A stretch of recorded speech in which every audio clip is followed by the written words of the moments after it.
The cops are always there to help, even when the emergency is fashion-related. When 2-year-old Alia Garrett from South Carolina needed help putting on her pants, she declared it an emergency and called 911. Her grandfather, not knowing she had made the call, answered the door to Deputy Martha Lones. As he explained that there was no emergency, a half-dressed Alia hopped up behind her grandfather and waved vigorously to the deputy, all the while trying to put on her pants.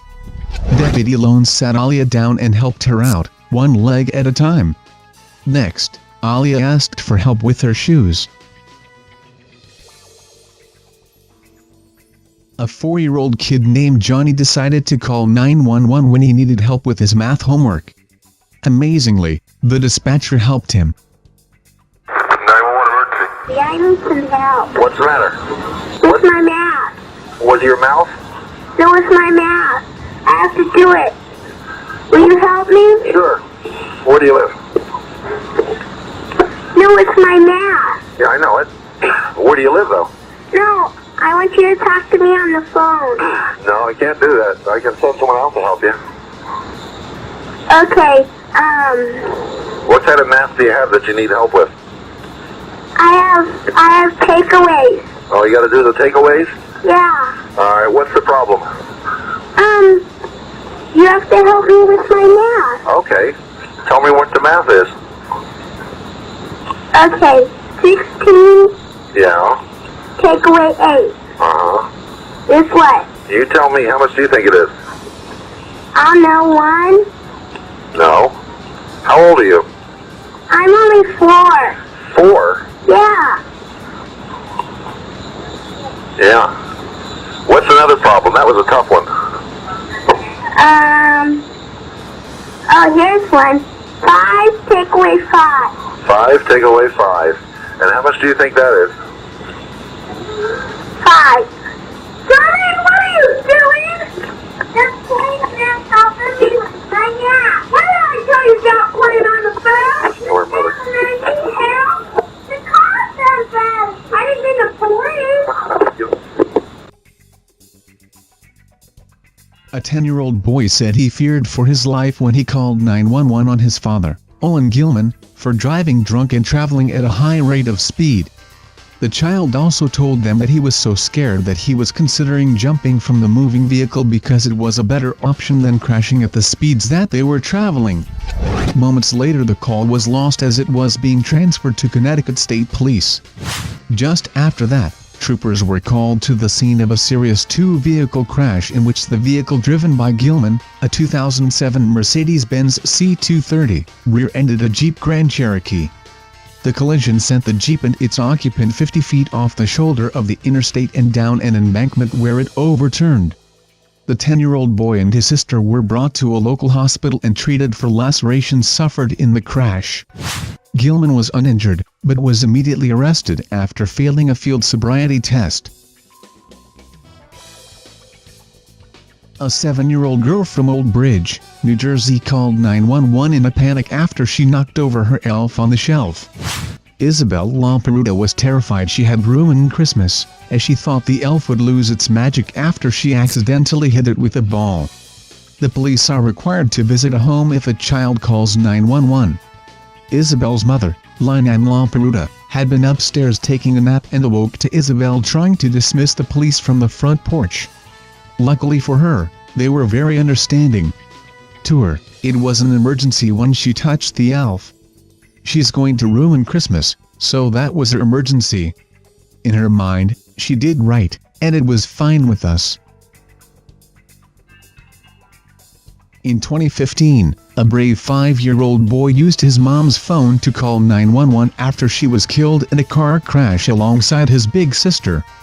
Ellen Caswell was driving to the family's home in Oneida, New York when she veered off the road and smashed into a utility pole, overturning the vehicle. Her son, Caden, managed to crawl through the wreckage to find her phone.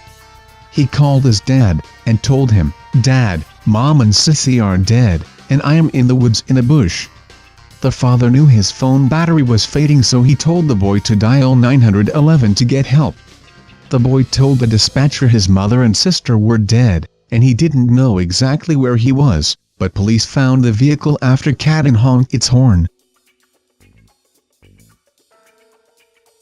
A woman is facing charges of child neglect for leaving her 5-year-old son and 10-month-old baby alone in an apartment without any food. Darnessa Robinson's son ended up calling 911 to request police help because he was hungry and didn't know what to do.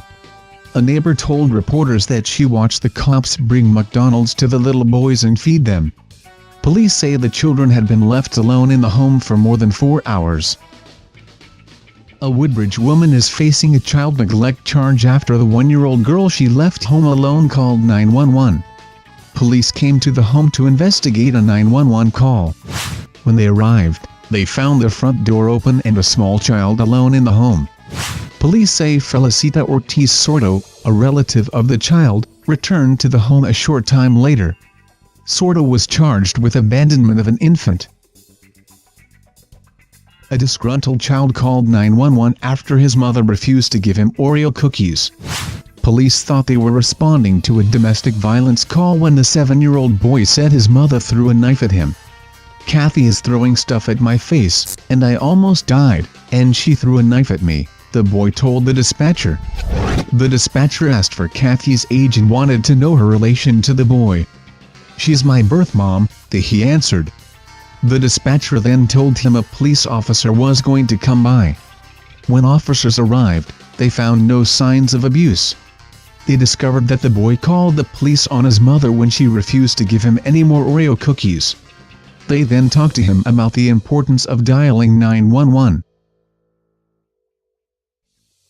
A 14-year-old girl in Florida called 911 at 4 a.m. to ask if she could be taken to a Christian refuge because she could hear her 35-year-old mom and her mom's boyfriend having sex. The teen said that while she was not being abused or neglected, she was being disrespected and wanted out. The girl was later put in touch with a care worker at a children's home but ultimately decided that she would be better off staying with her mom despite the occasional moans. In 2015, a 5-year-old Aurora boy became a superhero after calling 911 when his mother went into diabetic shock.